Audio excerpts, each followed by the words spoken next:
السلام على سيد المرسلين وعلى آله وأصحابه أجمعين وأشهد أن لا إله إلا الله وحده لا شريك له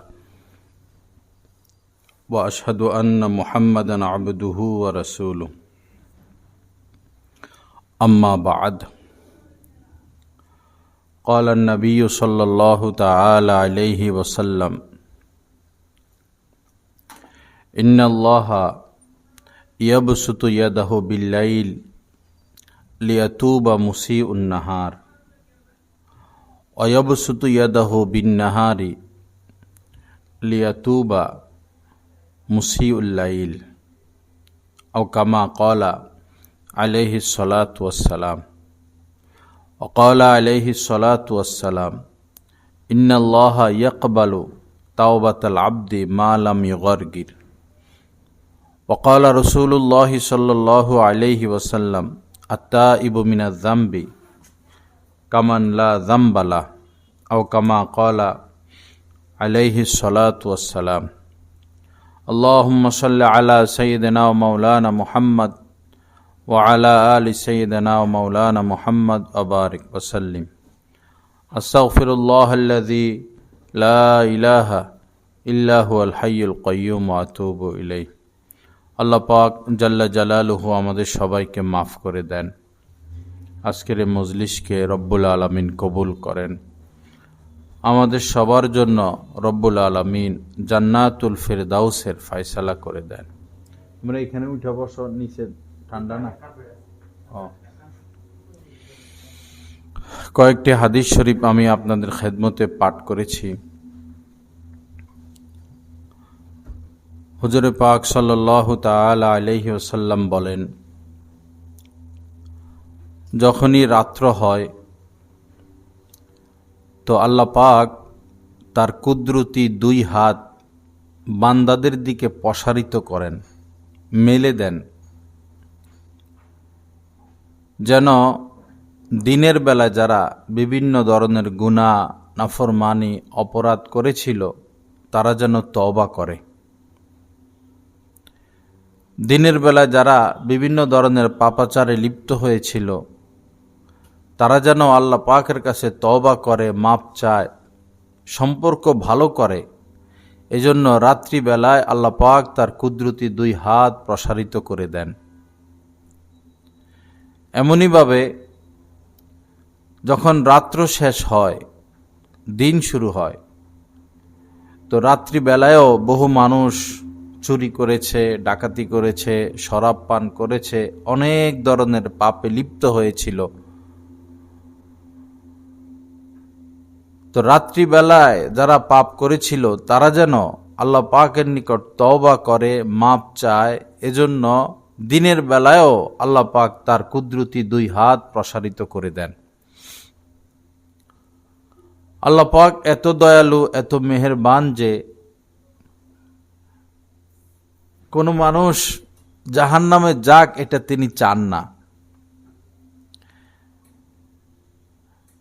এজন্য হাজারো নাজাতের হাজারো রাস্তা আল্লাহ পাক বের করে রেখেছেন। ক্ষমা চাইলেই তিনি ক্ষমা করে দিবেন, এমন প্রভু তিনি।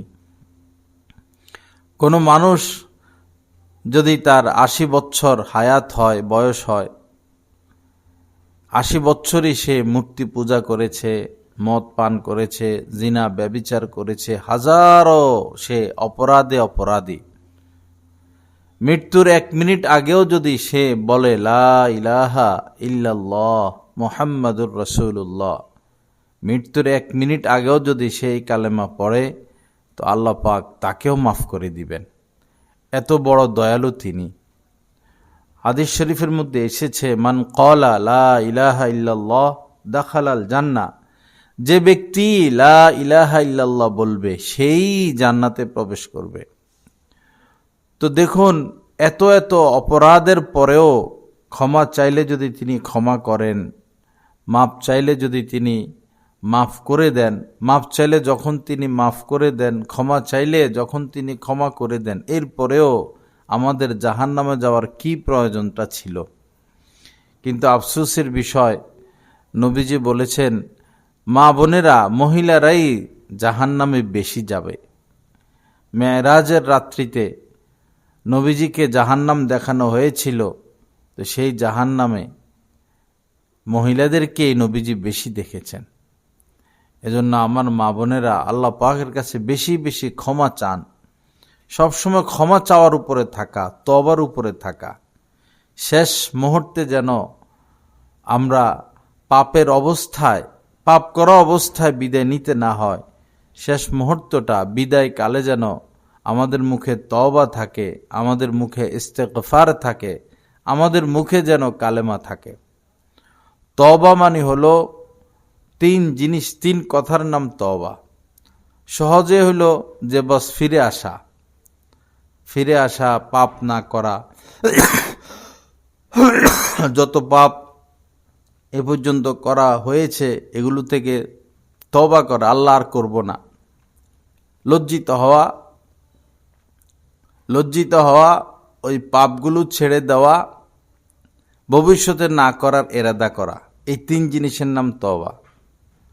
যে পাপে সে অভ্যস্ত, এই পাপ তৎক্ষণাৎ ছেড়ে দেওয়া, ভবিষ্যতে না করার নিয়ত করা, আর আল্লাহ পাকের কাছে লজ্জিত হওয়া, এই তিন জিনিসের নাম তওবা। তো ছোট একটা বাক্যের দ্বারা তওবাও হয়, ইস্তেগফারও হয়। যেমন আস্তাগফিরুল্লাহ ওয়া আতুবু ইলাই, এতটুকুর দ্বারা ইস্তেগফারও হয়, তওবা হয়। ইস্তেগফার মানে হলো আল্লাহ পাকের কাছে মাপ চাওয়া। ইস্তেগফার মানে হলো আল্লাহ পাকের কাছে মাপ চাওয়া। তওবা মানে হলো ফিরে আসা, লজ্জিত হওয়া, পাপ ছেড়ে দেওয়া, না করার ইচ্ছা করা। তো এই ছোট একটা বাক্যের দ্বারাই দোনোটা হয়ে যায়, তওবা ইস্তেগফার দোনোটা হয়ে যায়। আস্তাগফিরুল্লাহ ওয়া আতুবু ইলাই। আস্তাগফিরুল্লাহ মানে আমি আল্লাহর কাছে মাপ চাচ্ছি, ওয়া আতুবু ইলাই এবং তার নিকট তওবা করতেছি। এটা সারা দিনই আমরা পড়তে পারি, কোনো হিসাব নিকাশ ছাড়া, আনলিমিটেড, উঠা বসা চলা ফেরা সব সময় আস্তাগফিরুল্লাহ ওয়া আতুবু ইলাই, আস্তাগফিরুল্লাহ ওয়া আতুবু ইলাই, আস্তাগফিরুল্লাহ ওয়া আতুবু ইলাই। হাদিস শরীফের মধ্যে নবীজি কসম খেয়ে বলেছেন, ওয়াল্লাহি, আল্লাহর কসম, ইন্নী, অবশ্যই আমি, লা আস্তাগফিরুল্লাহ ওয়া আতুবু ইলাই, আল্লাহ পাকের কাছে মাপ চাই এবং তওবা করি, ফিল ইয়াউমি, প্রতিদিন, আকসারা মিন সাবিঈনা মাররা, ৭০ বারেরও অধিক।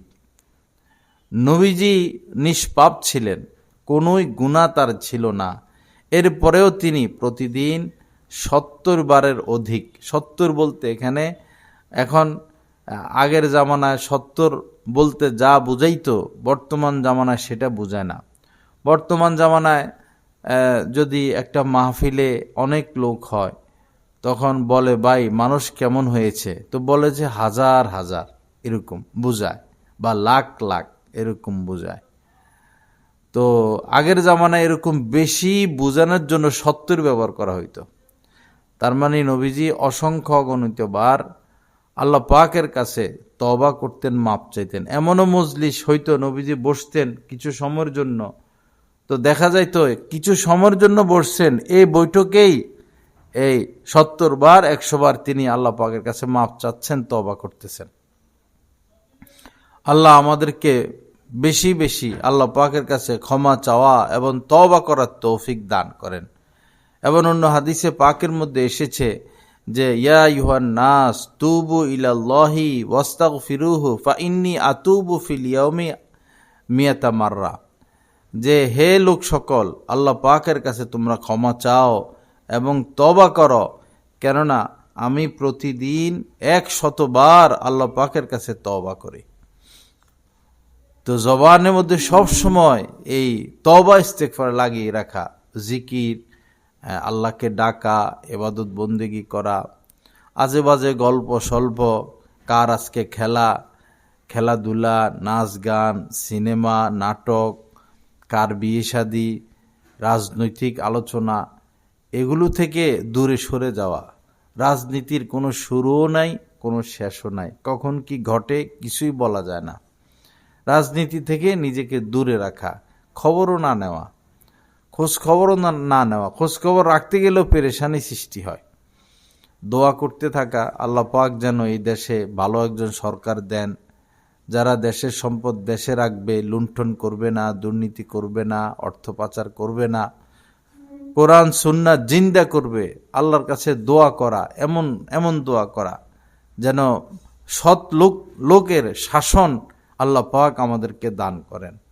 তো আমাদের কাজই হচ্ছে শুধু আল্লাহকে ডাকা, আল্লাহকে খোঁজা, আল্লাহকে নিয়ে ব্যস্ত থাকা। আল্লাহ আমাদের সবাইকে কবুল করেন, মাফ করে দেন। আমরা এখানে যারা আছি সবাই আমরা গুনাহগার।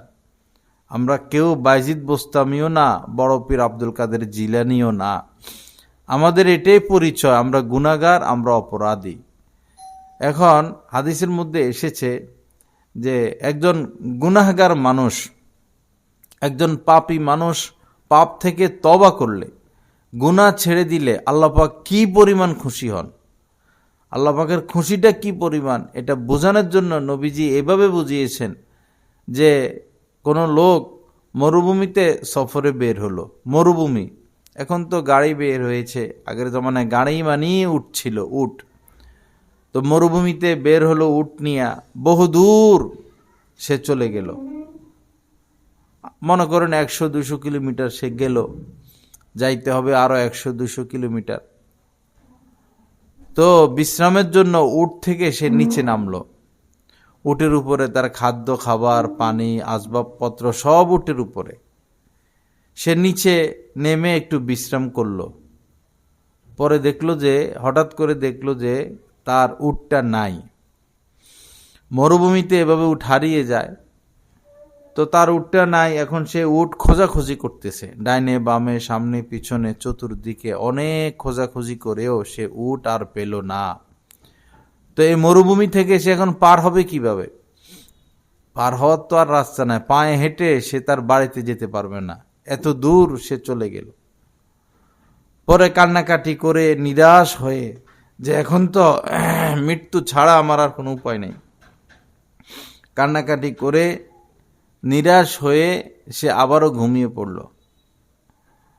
এখন তো তার আর বাঁচার উপায় নেই, এখানেই থাকতে হবে, এখানেই মারা যেতে হবে না খেয়ে। পরে সে ঘুম থেকে জেগে দেখলো তার উট তার মাথার পাশে দাঁড়িয়ে আছে। সুবহানাল্লাহ। তো নবীজি বলেন যে এই লোক নিশ্চিত মৃত্যু থেকে, এই লোক তো নিশ্চিত মৃত্যু থেকে বাঁচলো।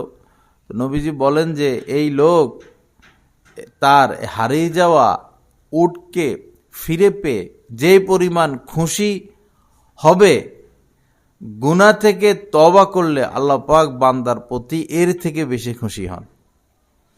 তো এই জন্য আমার মা বোনেরা, গুনাহের অবস্থায় না থাকা, সব সময় কখনো পাপের অবস্থায় না থাকা, আল্লাহ পাকের সাথে সম্পর্ক ভালো রাখা, স্বচ্ছ রাখা। গুনাহ হইতে পারে, পাপ হইতে পারে, হইলে তওবা করতে দেরি না করা, আল্লাহ পাকের কাছে মাফ চাইতে দেরি না করা। আল্লাহ আমাদের সবাইকে মাফ করে দেন। আল্লাহ পাক নিজ করমে আমাদেরকে ইসলাহ তাসকিয়া নসিব করে দেন। তো যাই হোক, বলতেছিলাম যে অযথা গল্প স্বল্প আড্ডা সমনষ্ট না করা। সময় আমাদের হাতে অনেক কম, অনেক কম। যার বয়স এখন 40 চলে, আপনি একটু ভেবে দেখুন 40টা বছর কিভাবে শেষ হয়ে গেল। একটু জানালা খুলে দাও। আপনার 40টা বছর কিভাবে চলে গেল, মনে হয় 4 ঘন্টাও লাগে নাই 40 বছর পার হইতে। 4 ঘন্টাও লাগে নাই, 40 বছর পার হয়ে গেছে। অনুরূপভাবে আপনার বয়স যদি 80 হয়, আল্লাহ যদি আপনাকে 80 বছর হায়াত দিয়ে থাকেন বা 90, তো দেখবেন যে 90 বছর পার হইতেও সময় লাগবে না, খুব দ্রুত গতিতে পার হয়ে যাবে। কিন্তু আমাদের অর্জন কি? আমরা অর্জন করলাম কি, হাসিল করলাম কি? আল্লাহ পাকের সাথে আমাদের সম্পর্ক কতটুকু হলো?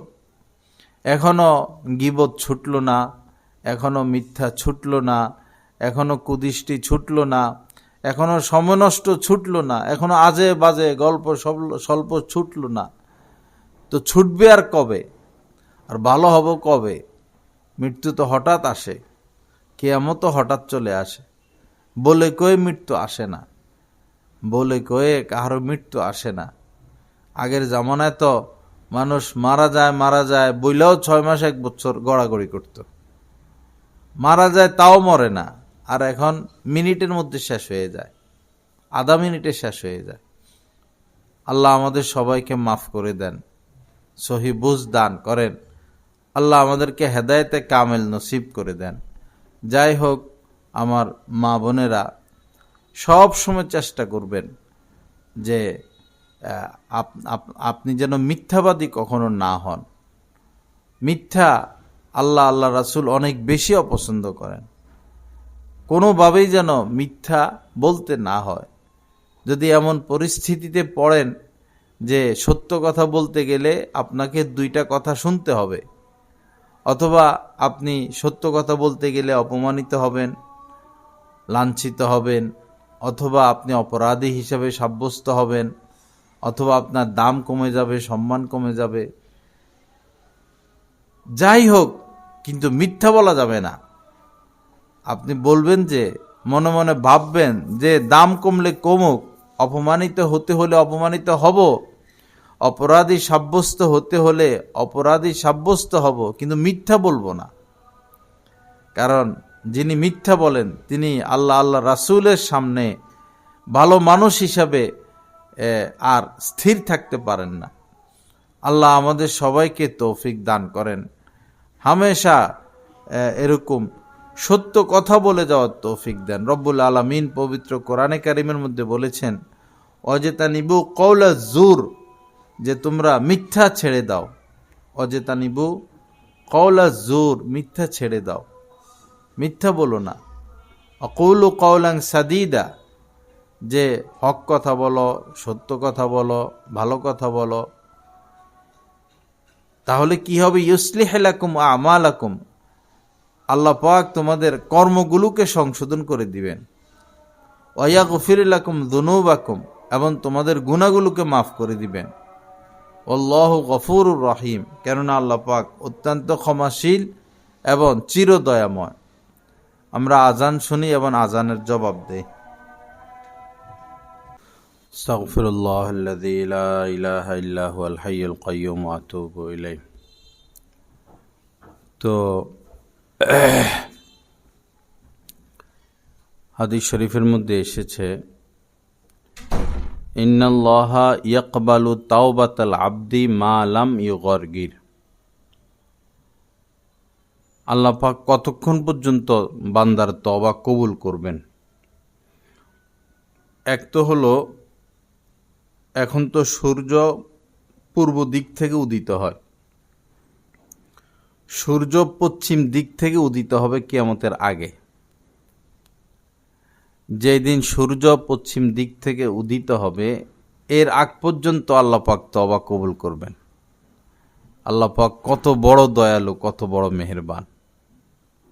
আরেকটা হলো ব্যক্তিগতভাবে, যেমন আমরা এখন সুস্থ আছি, স্বাভাবিক আছি, যে কোনো মুহূর্তে আল্লাহ আমাদের তওবা কবুল করবেন। কিন্তু যখন আমাদের মৃত্যুর চিহ্ন প্রকাশ পাবে, হালাতে গড়গড়া, অর্থাৎ মানুষ জীবিত আছে সত্য, কিন্তু সে অনেক কিছু এখন দেখে। তিনি জাহান্নামী হলে আযাবের ফেরেশতা দেখতে থাকবেন, জান্নাতি হলে রহমতের ফেরেশতা দেখতে থাকবেন, অথচ তিনি এখনো জীবিত। তো এটা হলো মৃত্যুর চিহ্ন প্রকাশ পাওয়া, হালাতে গড়গড়া বলা হয়। এই হালাতে গড়গড়া, সাখরাত, মৃত্যুর চিহ্ন প্রকাশিত হওয়ার আগ পর্যন্ত আল্লাহ পাক তওবা কবুল করবেন। যখন এই অবস্থা সৃষ্টি হয়ে যাবে তখন আর আল্লাহ পাক তওবাও কবুল করবেন না, কোনো দান, কোনো সদকা, কোনো ইবাদত বন্দেগীও কবুল করবেন না। যেমন ধরেন ফেরাউন, প্রসিদ্ধ কাফের এবং জালেম বাদশাহ, যখন সে লোহিত সাগরে ডুবে, তো সে তো বাহ্যিকভাবে জ্ঞানী ছিল, তো সে দেখলো যে এ রাতের গভীরে এই সাগর থেকে আমার আর বাঁচার উপায় নেই, আমি নিশ্চিত মারা যাব। যখন ডুবে যাচ্ছে, হাবুডুবু খাচ্ছে, তখন চালাক মানুষ তো, তখন ঠিকই সে কালেমা পড়ল, লা ইলাহা ইল্লাল্লাহ মুসা কালিমুল্লাহ, কালেমা সে পড়ছে। কিন্তু কালেমা এমন সময় সে পড়েছে যখন তার এই মৃত্যুর চিহ্ন প্রকাশ হয়ে গেল, সাখরাত শুরু হলো, হালাতে গড়গড়া শুরু হলো, এজন্য তার কালেমা গ্রহণযোগ্য হবে না। তা আমার মা বোনেরা, এই পর্যন্ত আল্লাহ সুযোগ দিয়ে রাখছেন।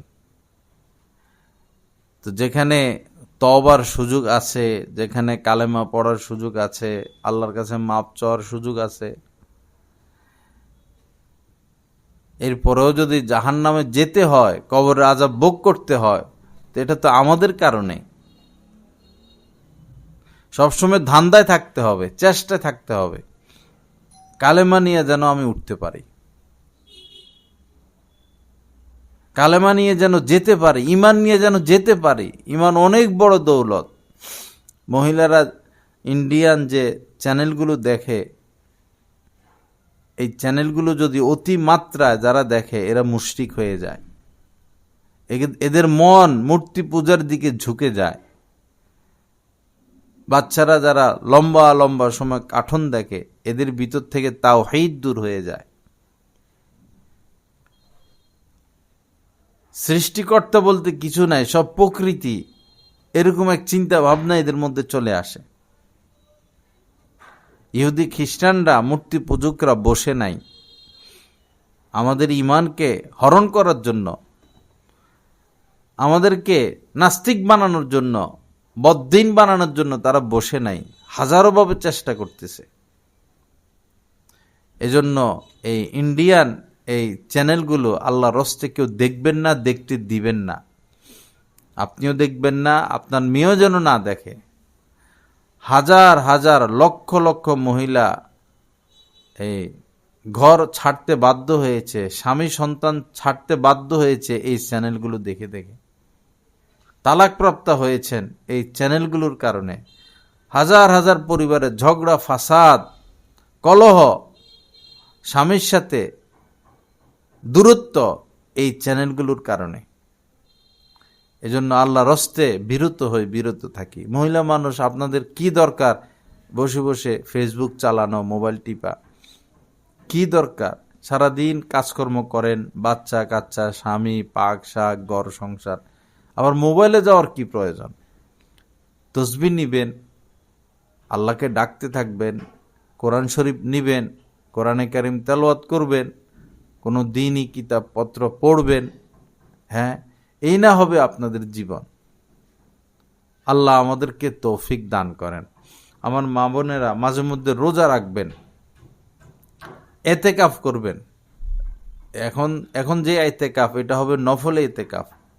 ঘরের এক কোনায় বস, যে আমি একদিনের জন্য এতেকাফ করব, তোমাদের ঘর সংসার এগুলো আর ভালো লাগে না, এগুলো আর কত কর্ম, ঝামেলা, ঝগড়া, ফাসাদ, পেরেশানি, অস্থিরতা, এগুলো আর ভালো লাগে না, আমি বস এতেকাফ করব। এতেকাফে বসে যাবেন ঘরের এক কোনায়, পর্দা দিয়া, প্রয়োজন পারলে পর্দা দিয়া, যে কেউর সাথে কোনো কথা নাই, কোনো খোঁজখবর আমারই দিবা না, আপনিও নিবেন না, এখানে পড়ে থাকবেন। পারলে তেলাওয়াত করবেন, পারলে জিকির করবেন, পারলে নামাজ পড়বেন, অথবা চুপ থাকবেন। বস আল্লাহর দরবার পড়ে থাকা। মাঝে মধ্যে এই নফল ইতিকাফটা করবেন। সামনে রমজান মাস আসতেছে, সম্ভব হলে স্বামীর সাথে বা সন্তানের সাথে উমরা করতে যাবেন। রমজানের উমরার মধ্যে ফজিলত বেশি। রমজানে একটা উমরা, একটা হজের সওয়াব। রমজান মাসে একটা উমরা, একটা হজের সওয়াব। পারলে উমরা করতে যাবেন, অথবা আপনার ঘরে যে 10 দিন যে এতেকাফ, এই এতেকাফ করার চেষ্টা করবেন। সামনে রমজান মাস, এখনই ইবাদতের জন্য প্রস্তুত হয়ে যাওয়া।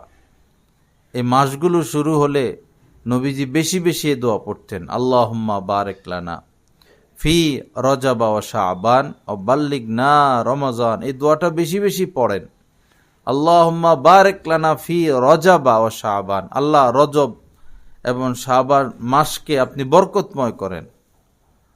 বাল্লিগ না রমজান, এবং আমাকে রমজান পর্যন্ত পৌঁছাইয়া দেন। রমজান ফজিলতপূর্ণ মাস, একটা নফল একটা ফরজের সমতুল্য, আর একটা ফরজ 70টা ফরজের সমতুল্য। রমজানের জন্য এখন থেকে প্রস্তুতি নেওয়া, তারাবির জন্য এখন থেকে প্রস্তুতি নেওয়া, তারাবি পড়ার জন্য একটা নতুন পোশাক বানানো, লম্বা একটা হিজাব বানানো। এমন হিজাবও এখন বের হয়েছে যে হাতা সহ হিজাব। এগুলো হইলে, একটা হিজাব হইলে মহিলাদের জন্য সহজ হয়।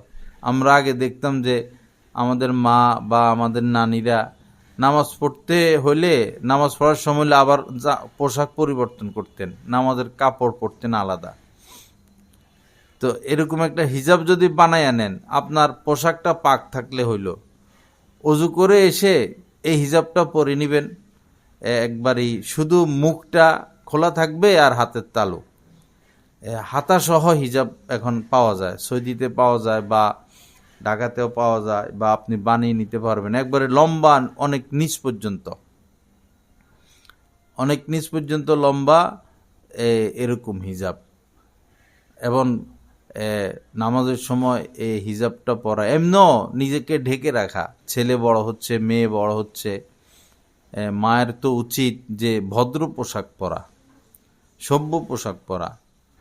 শাড়ি এটা আমাদের মুসলমানদের সংস্কৃতি না। শাড়ি ব্লাউজ এটা হিন্দুদের পোশাক। হিন্দুরা আমাদের সাথে এই দেশে থাকতো ব্যাপকভাবে, তাদের ওই পোশাকটা এখনো থেকে গেছে আমাদের সমাজে। শাড়ি না পরা, বয়স হইলেও এই যে 3 পিস যেটা সালোয়ার কামিজ ওড়না, এগুলো পরার চেষ্টা করা। আর যদি একান্তভাবে শাড়ি পরেনি, তাহলে যেন এই মানে শাড়িটা বেশি পাতলা না হয়, এবং ব্লাউজটা হাতা পর্যন্ত, হাতের কবজি পর্যন্ত, এবং গলা কাটা থাকবে না, গলা হবে পুরুষদের পাঞ্জাবির গলার মতো, এবং ব্লাউজটা অনেক নিচে থাকবে কোমর পর্যন্ত, যেন শাড়ি পরলে শরীরের কিছু দেখা না যায়, পিঠ পেট এগুলা।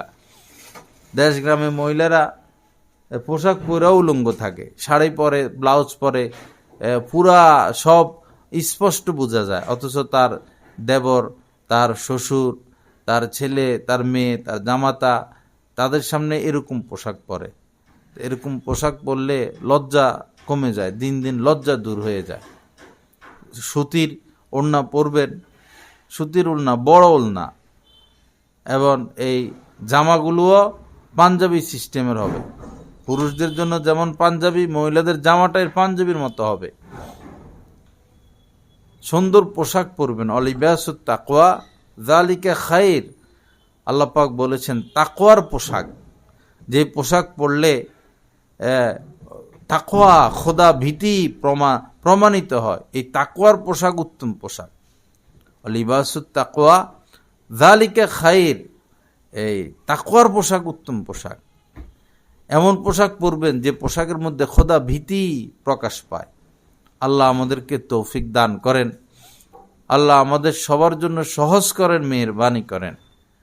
আল্লাহ পাক আমাদেরকে ভালো পোশাকের তৌফিক দেন। ছেলে মেয়েকেও ভালো পোশাক পরাবেন, ছেলে মেয়েকে ভালো পোশাক পরাবেন। মেয়েদেরকে জিন্স প্যান্ট পরায়, ছোট ছোট মেয়ে, 4, 5, 7 বছর মেয়ে, মা বাবার শখ করে জিন্স প্যান্ট পরায়, শার্ট পরায়, জামা পরায়।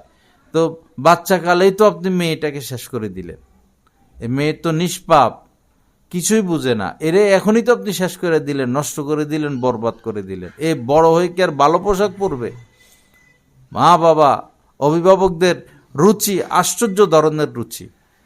মেয়েদেরকে ট্রাউজার পরায়, মেয়েদেরকে শার্ট প্যান্ট পরায়, কি আশ্চর্য! একটা মেয়ে বড় হইল, 14, 15, 16 বছরের মেয়ে যদি শার্ট পরে, প্যান্ট পরে, এই অবস্থায় তো তার বাবা তার দিকে তাকাইতে পারবে না, তার পিতা তাকে দেখা জায়েজ হবে না, তার ভাই তাকে দেখা জায়েজ হবে না।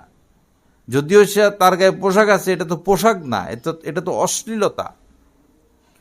কিয়ামতের আগে এই যে আলামত, কিয়ামতের এই আলামতগুলোর মধ্যে এটাও একটা আলামত যে নারীরা পোশাক পরেও উলঙ্গ থাকবে।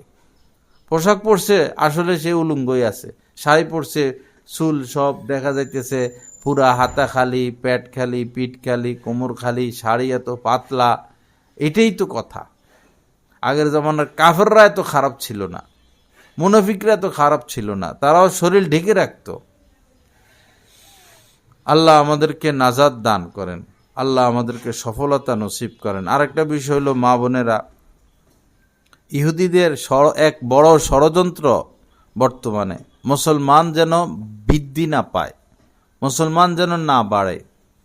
এজন্য ইহুদিদের বাচ্চা হয় ঠিকই 15টা, 16টা, 18টা, এক একটা 10-এর নিচে ইহুদি মহিলাদের কোনো সন্তান নাই।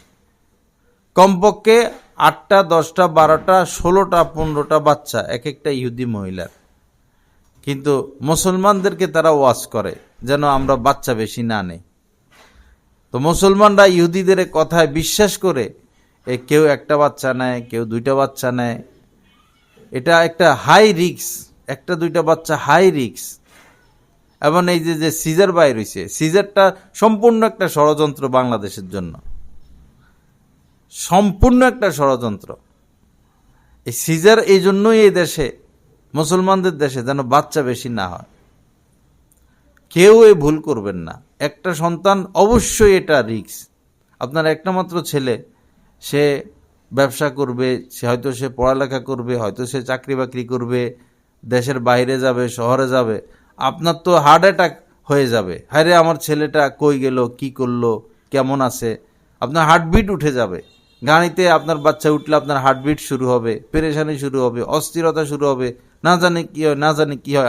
আমার একটা মাত্র ছেলে, কিছু হইলে আমার কি হবে, কিছু হইলে আমার কি হবে।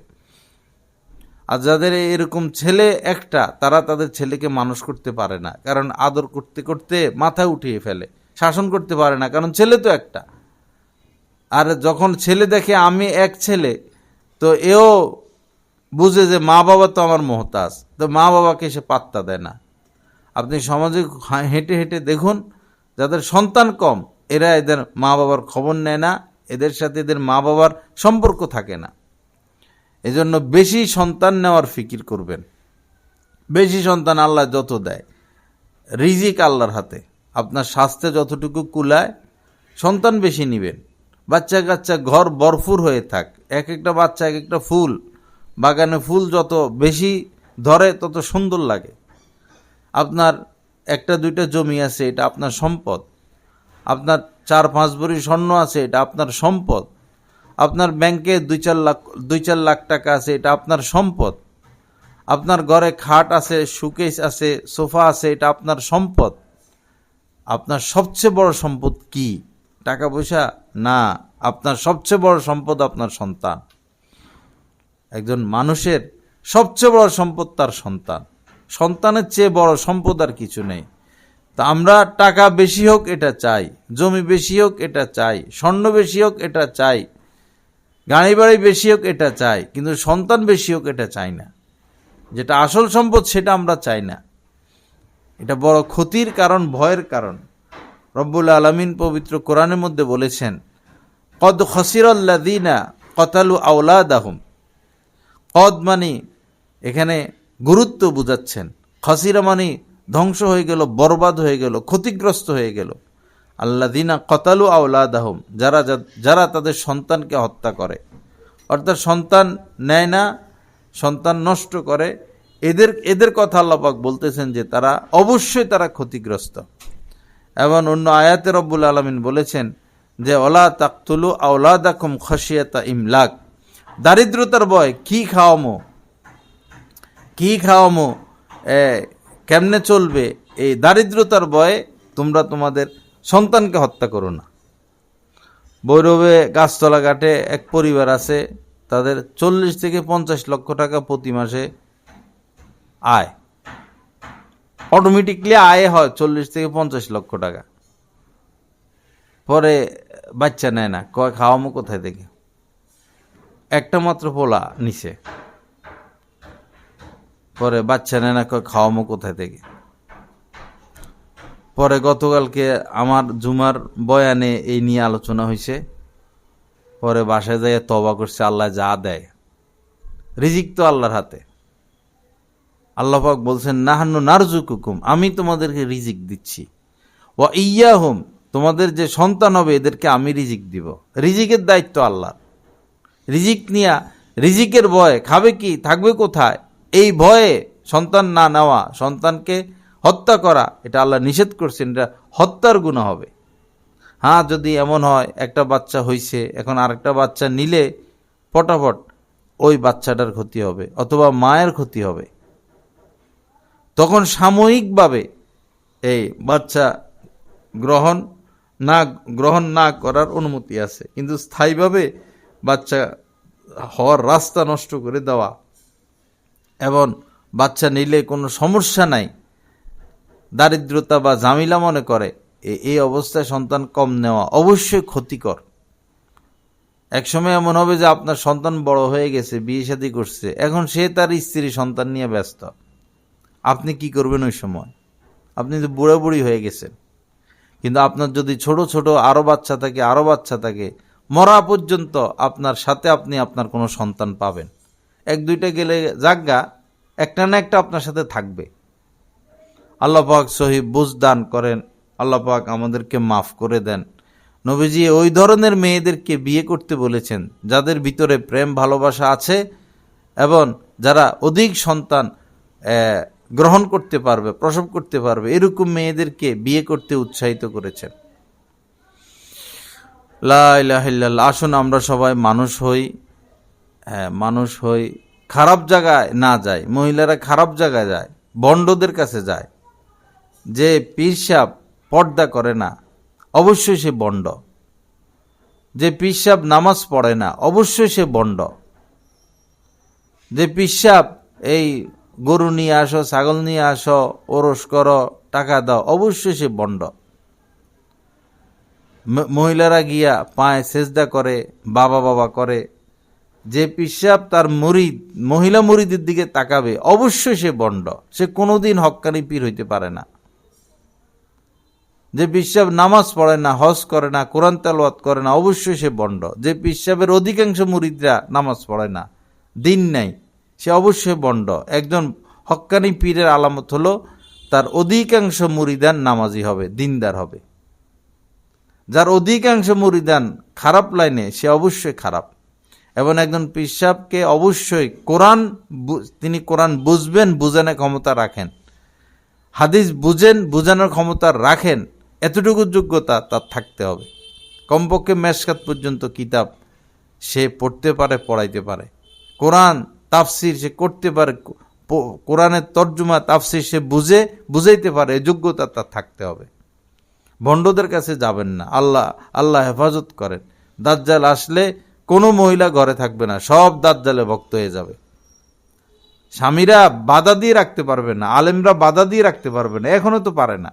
আলেম ওলামা কতভাবে নিষেধ করে ভণ্ডদের কাছে যাইতে, খারাপ জায়গায় যাইতে, কিন্তু কাউকে তো থামাইতে পারে না। সিরিজ্জা পাগলার এটা কবে? রবিবারে সিরিজ্জা অনুষ্ঠান কবে হয়? সপ্তাহের মধ্যে। সিরিজ্জা পাগলা একটা আছে কালিকা প্রসাদ, এবারে ল্যাংটা হয়ে থাকতো, পাগলা ছিল, জীবনে কোনোদিন নামাজ পড়ে নাই, প্রস্রাব করে প্রস্রাব খাইতো, আমি শুনছি। পাগল না, প্রস্রাব করে প্রস্রাব খাইতো, কোনোদিন হজ করে নাই, উমরা করে নাই, কোনোদিন মসজিদে যায় নাই, তারা পাগল বলতো মানুষ, থুতু দিত। 10 পয়সা তার দাম ছিল না, মারা যাওয়ার পরে এখন হের এত দাম। হে জীবিত যখন ছিল তখন তার একটা লুঙ্গি দিতা, একটা জামা দিতা, বাসায় নিয়ে জায়গা দিতা, একটু খাওয়াইতা, চিকিৎসা করাইতা। যখন জীবিত ছিল তখন পাগল বলতো, ঘরে জায়গা দিত না। মরার পরে এখন সে কি হয়ে গেছে যে তার কাছে যাই ছেলে চায়, মেয়ে চায়, চাকরি চায়, সেজদা দেয়। যত মাজার, সব মাজার, এই মাজার যাদেরকে দিয়ে করে সব হইল পাগল আছিল। বৈরবে একটা পাগল ঘুরতে কাটতো ইয়েতে, মুসলিমের মোড়। আসলে সে পাগল, ল্যাংটা হয়ে পড়ে থাকতো। কেউ যদি একটু রুটি দিত, একটু বিস্কিট দিত, সে খাইতো, রাস্তাঘাটে থাকতো, একদম পাগল। মরার পরে এই কিছু লোক আইসা, আরো আগের ঘটনা, 3 লাখ টাকা দিয়ে তার লাশ কিনে নিয়ে গেছে ইয়ের থেকে। হের আত্মীয় স্বজন তো নাই, তাও কার থেকে নিয়া রাতারাতি কবর টবর দিয়া, ওয়াল টোয়াল উঠাইয়া, মাজার কইরা, পতাকা লাগাইয়া, ঢাকা শহর থেকে বড় বড় চুল, গাঁজা টাজা খায়, মট্টত খায়, গান গাইতে পারে, এগুলারে আইনা রাতারাতি ঢোল ডাল পিটাইয়া লাখ লাখ লাখ লাখ টাকা ইনকাম। এগুলো তো আপনাদের চোখের সামনে। যতগুলো মাজার খবর নেন সব পাগল শুয়ে রয়েছে। তো জীবিত থাকতে তারে 10টা টাকা দিলে না, তারা চিকিৎসা করাইলে না, তারা ঘরে জায়গা দিলে না, এখন তার দাম হঠাৎ করে বাড়লো কিসের জন্য? আল্লাহ বন্ডামি থেকে আমাদেরকে নাজাত দান করেন। এই ইয়েতে বিবাড়িয়ায় ওই গ্রামের পাশ দিয়ে আমরা গেছি, একজন লোক মারা গেছেন।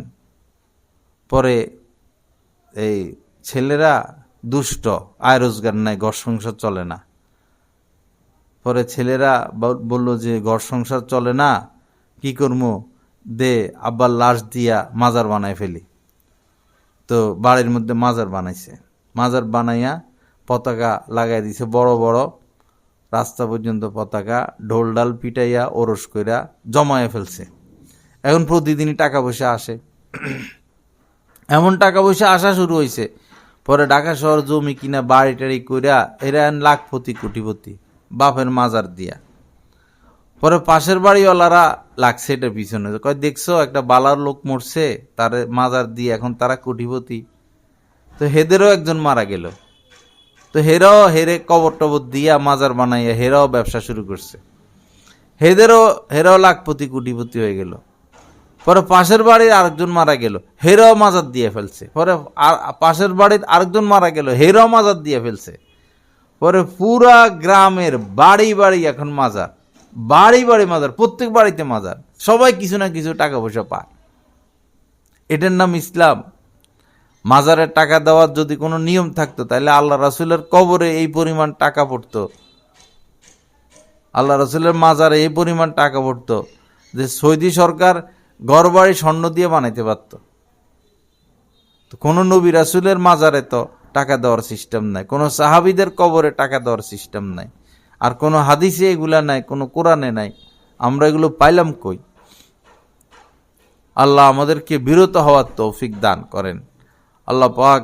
আর মহিলাদের আসল হইল পর্দা, আসল হইল পর্দা। আর মহিলাদের গোরস্থানে যাওয়া নিষেধ, মহিলারা গোরস্থানে যাবে না, গোরস্থানে যাওয়া নিষেধ। বৈরব গোরস্থানে দিনেও মহিলা, রাত্র মহিলা। কি এগুলো? এগুলো কি দিন ধর্ম? মহিলারা কেন গোরস্থানে যাবে? এখন বেগম খালেদা জিয়া মারা গেছে, সমানে মহিলারা তার কবর জিয়ারত করতে যায়। মহিলারা কেন যাবে? যাবে পুরুষ যাবে।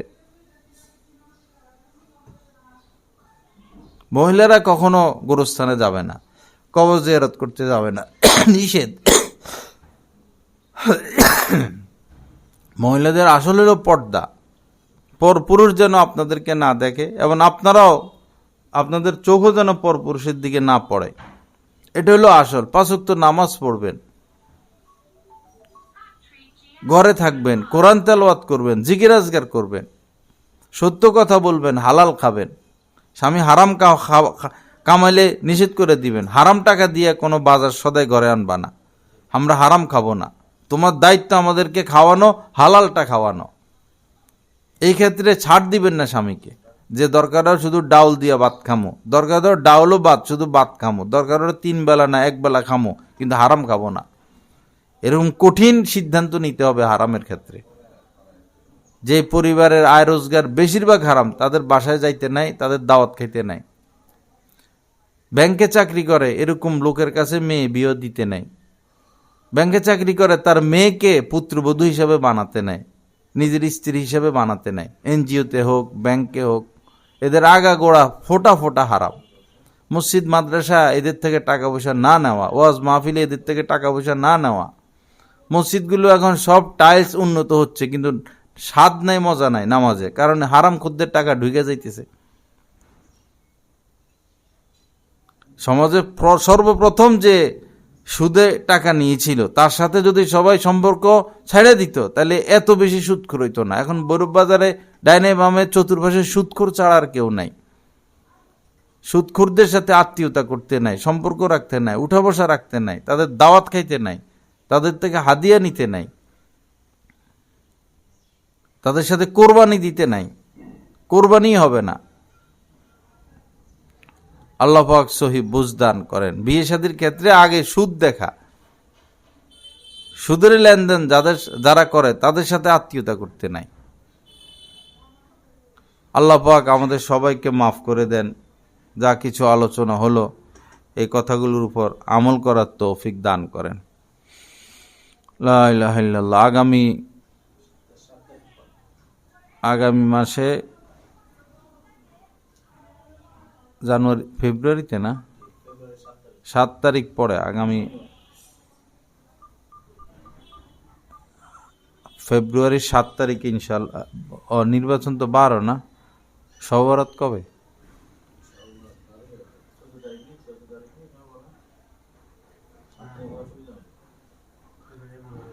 আগামী ফেব্রুয়ারির 7 তারিখে ইনশাল্লাহ এখানে বয়ান হবে। আর আগামী সপ্তাহ, আগামী শনিবার হবে এই বাদশা মিয়ার বাড়িতে, ওইখানে সেখানে যাওয়ার চেষ্টা করবে। এটা কি বায়াত হইব? আজকে তো এমনি দেরি হয়ে গেছে। তো কটা বাজে? ওই বাসায় বায়াত করবো। আজকে থাক, আজকে দেরি হয়ে গেছে। অনেকে বায়াত হইতে চাইছেন। আগামী সপ্তাহে ইনশাআল্লাহ দোয়া করি। লা ইলাহা ইল্লাল্লাহ।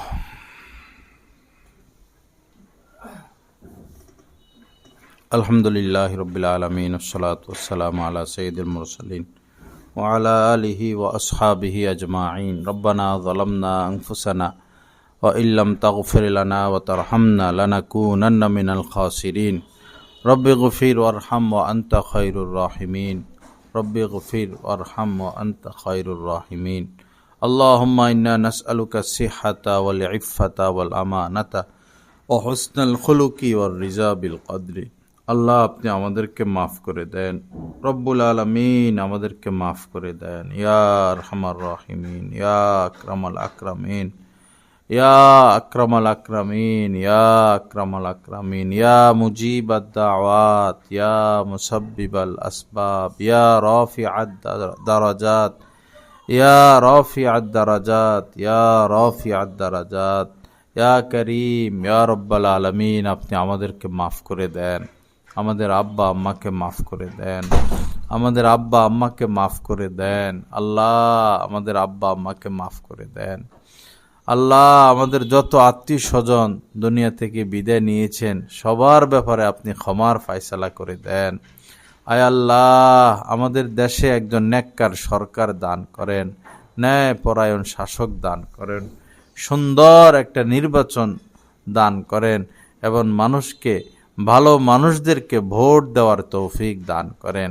ইয়া করিম, দেশের মধ্যে যত ডাকাতি, সন্ত্রাসী, লুণ্ঠন, অপরাধ চলতেছে দয়া করে এগুলার উত্তম সমাধান করে দেন। আয় আল্লাহ, আজকে যা কিছু আলোচনা হলো এই কথাগুলোর উপর আমাদেরকে আমল করার তৌফিক দান করেন। যে মা বোনেরা এখানে এসেছেন সবাইকে আপনি হেদায়েত দিয়ে দেন, সবার মনকে আপনি নরম করে দেন। আল্লাহ, সবার মনকে নরম করে দেন। আয় আল্লাহ, সবাইকে, সবার জন্য জাহান্নাম থেকে মুক্তির ফয়সালা করে দেন। আল্লাহুম্মা বারিক লানা ফি রজব ওয়া শাবান ওয়া বাল্লিগনা রমাজান। আল্লাহুম্মা বারিক লানা ফি রজব ওয়া শাবান ওয়া বাল্লিগনা রমাজান। আল্লাহুম্মা বারিক লানা ফি রজব ওয়া শাবান ওয়া বাল্লিগনা রমাজান। আল্লাহ, রমজান পর্যন্ত আমাদেরকে পৌঁছায়া দেন। আল্লাহ, রমজান পর্যন্ত পৌঁছায়া দেন। রোজাগুলো ভালোভাবে আদায়ের তৌফিক দিয়েন, যাকাত আদায়ের তৌফিক দিয়েন। আয় আল্লাহ, নেক জিন্দেগি আমাদেরকে নসিব করে দেন, কামেল ইখলাস দান করেন। আয় আল্লাহ, এই বাড়িওয়ালি দুনিয়া থেকে বিদায় নিয়েছেন, আল্লাহ ওনাদের জন্য জান্নাতের ফয়সালা করে দেন, ওনাদের কবরকে নূর দ্বারা ভরপুর করে দেন। আয় আল্লাহ, জীবদ্দশায় যে ভুল ত্রুটি হয়েছে এগুলো নিষ্করমে আপনি মাফ করে দেন। আমাদের সবাইকে আপনি মাফ করে দেন। দ্বীনের উপর, হেদায়েতের উপর কায়েম দায়েম থাকার তৌফিক দান করেন। সুবহানা রব্বিকা রব্বিল ইজ্জাতি আম্মা ইয়াসিফুন ওয়া সালামুন আলাল মুরসালিন আলহামদুলিল্লাহি রাব্বিল আলামিন। আমিন বিরহমতিকা ইয়া আরহামার রাহিমিন।